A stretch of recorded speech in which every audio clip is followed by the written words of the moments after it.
Buenas tardes. Nos corresponde estudiar el denominado pago por subrogación. El pago por subrogación, en el fondo, es un mecanismo que la ley ha establecido como una manera de incentivar que quienes no son deudores, pero que sí son interesados en la deuda, por ejemplo, un codeudor solidario, un fiador, un tercer poseedor de la finca hipotecada, insten por pagar una obligación. Lo primero que tenemos que dilucidar es que el concepto subrogación nos evoca una idea de reemplazo, una idea de cambio, una idea de sustitución de una cosa por otra cosa o de una persona por otra persona. Por lo tanto, la subrogación no es más que el reemplazo o cambio de una cosa por otra cosa o de una persona por otra persona. Así entonces, la subrogación puede ser real, cosa a cosa, o personal, persona a persona.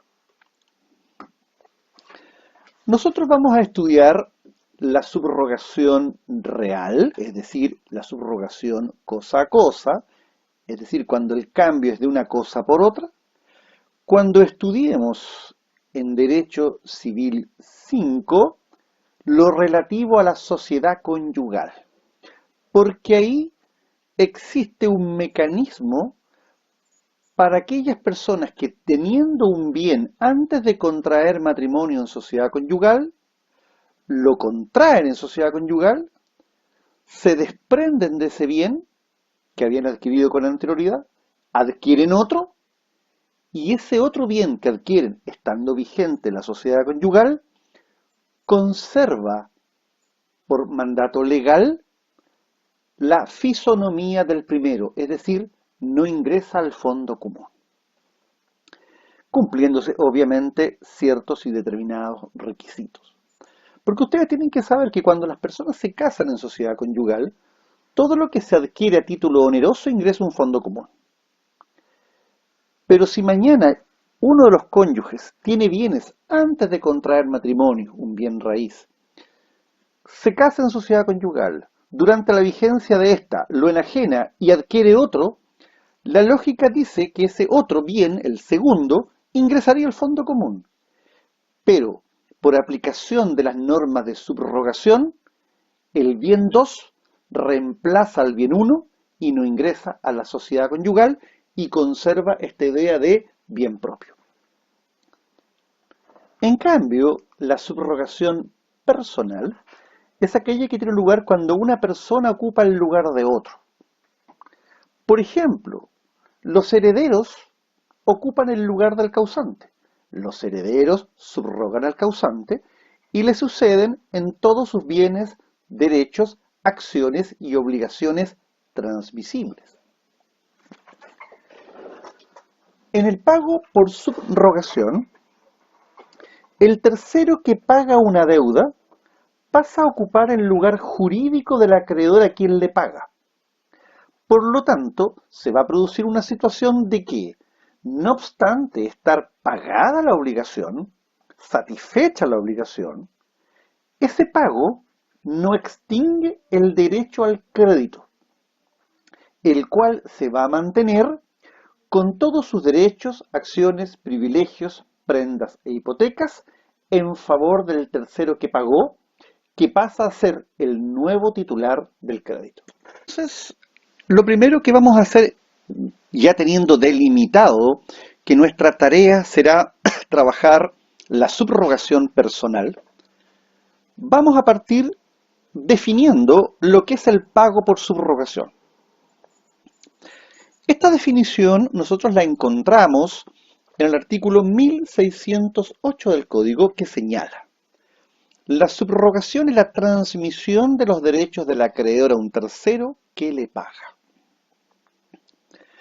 A ver, esta definición está dentro de aquellas a las cuales en más de alguna oportunidad nosotros hemos dicho que don Andrés Bello, en la redacción de estos preceptos, no tuvo la precisión conceptual necesaria.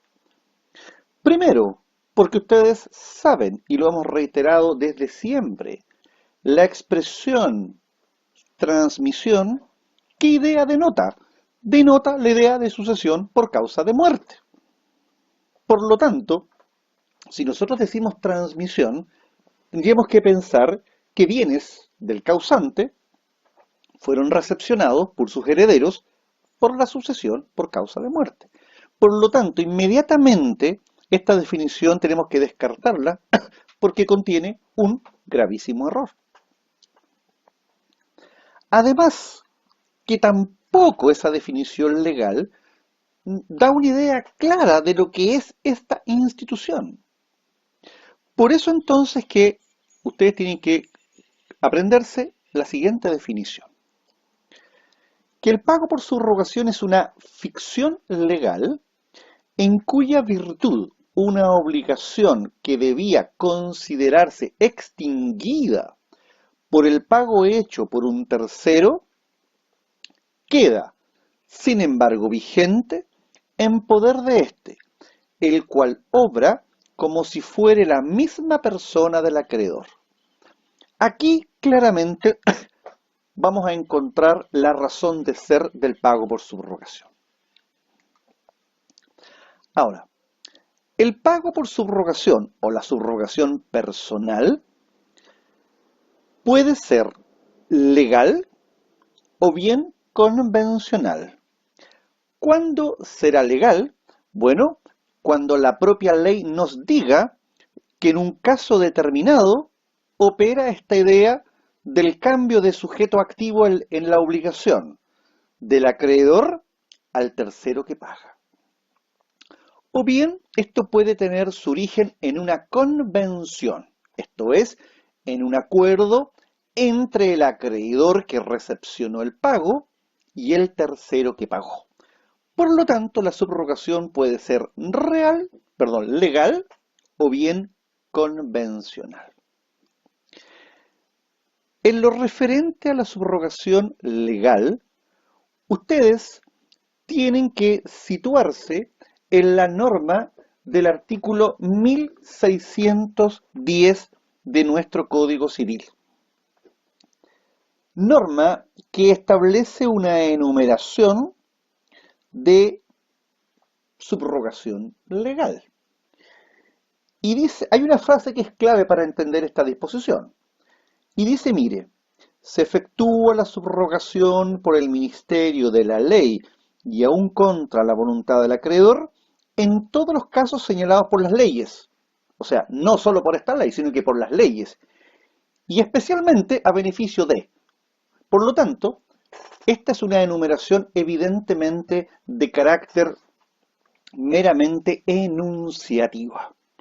Por lo tanto, no estamos frente a una enumeración de carácter taxativo, porque lo dice, y aún en todos los casos señalados por las leyes, y especialmente, y ahí están los 6 numerales del 1610, pero quedan fuera todos los otros casos a que se refieren las leyes. Por lo tanto, la conclusión es clara, esta es una enumeración evidentemente enunciativa. Dicho esto, ahora corresponde que digamos, bueno, cuáles podrían ser o cuáles son los otros casos de subrogación legal. Uno, del tercer poseedor de la finca hipotecada que paga la hipoteca. O sea, la persona que constituye una hipoteca en bienes propios para garantizar obligaciones de terceros y paga la obligación del tercero, se subroga. O bien, la persona que compra una propiedad que está hipotecada a un tercero y paga la deuda del deudor principal, se subroga. 2. El legatario que paga la hipoteca con que la cosa legada estaba gravada. Este es el caso de un testador que por testamento le asigna a una persona un legado. Y pensemos que este legado estaba, por ejemplo, estaba grabado. Y el legatario, es decir, la persona que se beneficia con el legado, paga la hipoteca. Entonces imaginemos el testador es una persona de 80 años. En Chile, las personas sobre cierta edad, cuando solicitan créditos bancarios, no cuentan con seguro de desgravamen. Por lo tanto, esos créditos, si mañana fallece el causante, se transmiten a los herederos. Pensemos que una persona a los 70 años solicita un crédito, hipoteca un predio, el crédito es pagadero a 5 años, no hay seguro de desgravamen, y la persona otorga un testamento y en el testamento lega el predio. Por ejemplo, a un sujeto determinado. El punto es que si mañana la persona fallece, la deuda se transmite, pero en este caso, como hay un legado, el legatario va a tener que pagar la deuda asociada a la propiedad hipotecada. Y por lo tanto, si esa persona paga, él se subroga en los derechos del acreedor. ¿Contra quién? Contra los herederos, porque son los herederos los llamados a pagar las deudas que el causante tenía en vida, no los legatarios. También del que paga por error una deuda ajena, del que para recuperar lo pagado puede intentar contra el deudor las acciones del acreedor. El caso, por lo tanto, ahí ustedes pueden ver que hay más de un caso de subrogación legal más allá de los del 1610. Vamos a estudiar los casos de subrogación legal del artículo 1610. La norma dice, 1. Del acreedor que paga a otro acreedor de mejor derecho en razón de un privilegio o hipoteca. A ver, ustedes tienen que saber que es perfectamente posible que sobre una propiedad se constituyan más de una hipoteca. Y por lo tanto puede haber hipoteca de primer grado, hipoteca de segundo grado, hipoteca de tercer grado. Los requisitos para que opere esta norma del 1610 número 1 son los siguientes. 1. Que quien efectúa el pago no sea un tercero absolutamente extraño, sino otro acreedor del mismo deudor. Y que el pago debe hacerse a un acreedor de mejor derecho y lo tendrá si su crédito goza de privilegio o tiene una hipoteca superior a la del acreedor que efectúa el pago. Entonces, pensemos lo siguiente. Si la propiedad tiene una hipoteca, como lo vamos a estudiar al analizar la prelación de créditos, el acreedor hipotecario, por ser tal, se va a pagar primero si es que la propiedad es subastada. Y con los fondos no se cubran todos los créditos del deudor.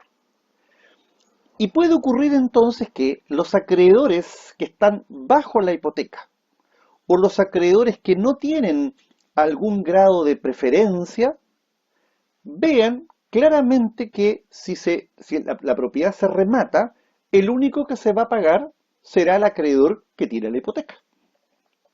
A ver, para ninguno de nosotros es un misterio que las propiedades a partir de octubre del año 2019 han sufrido un cambio en sus valores.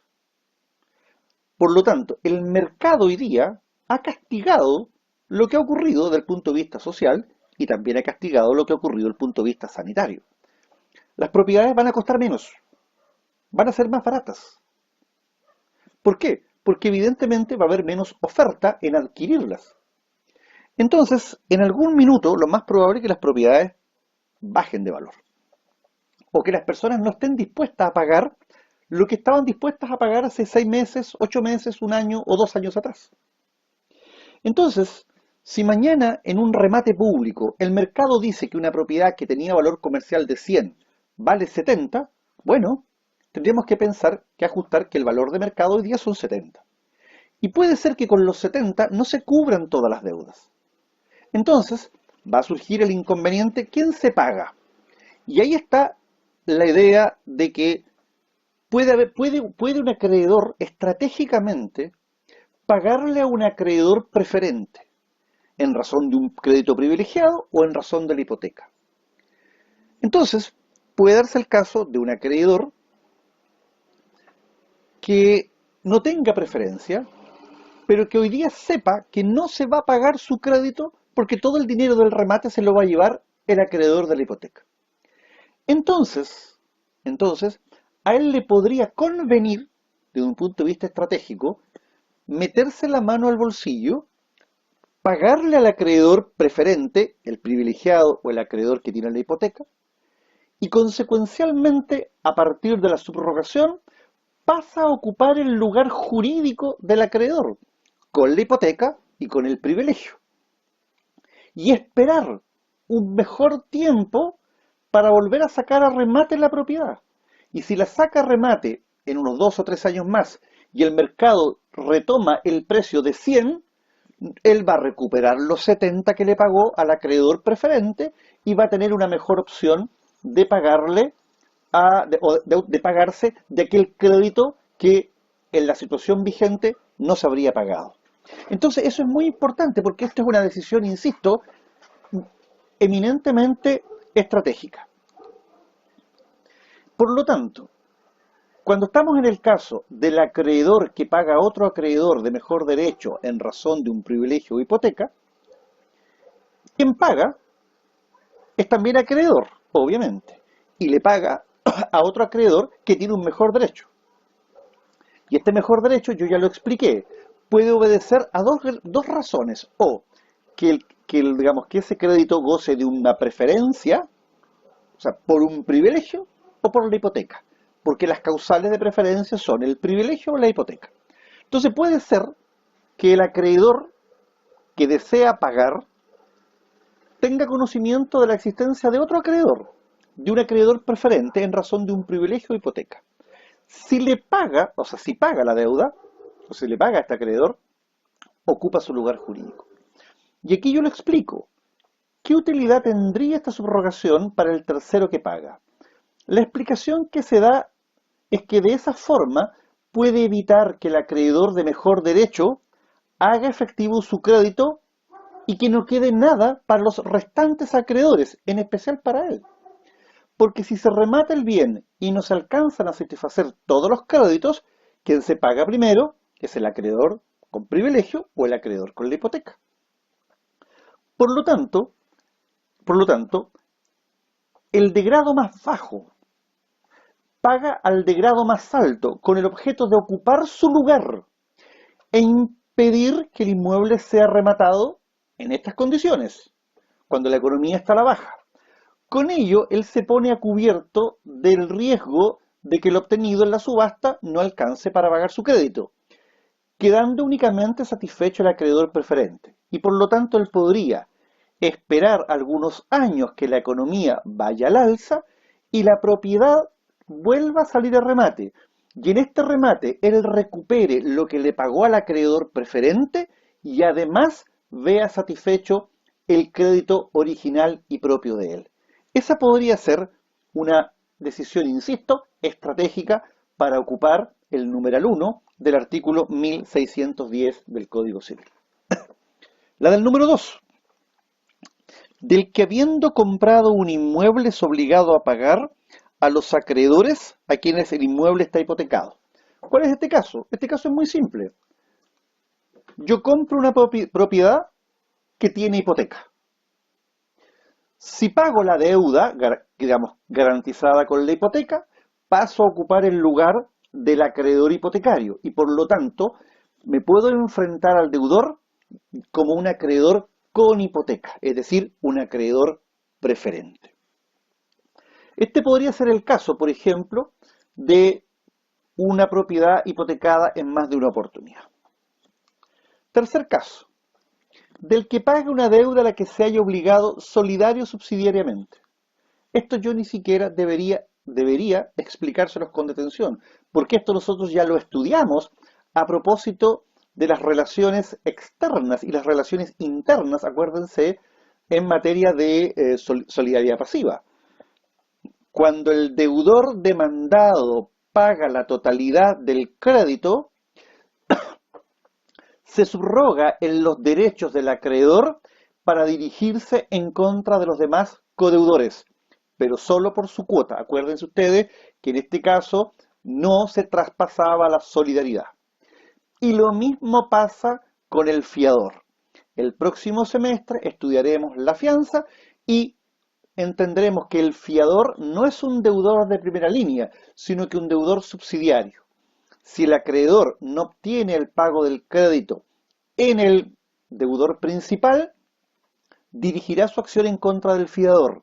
Y si este fiador paga la obligación al acreedor, bueno, en este caso, él tiene la acción subrogatoria para dirigirse contra el deudor o bien la acción de reembolso propia del contrato de fianza. Concluimos acá y continuamos en la próxima cápsula.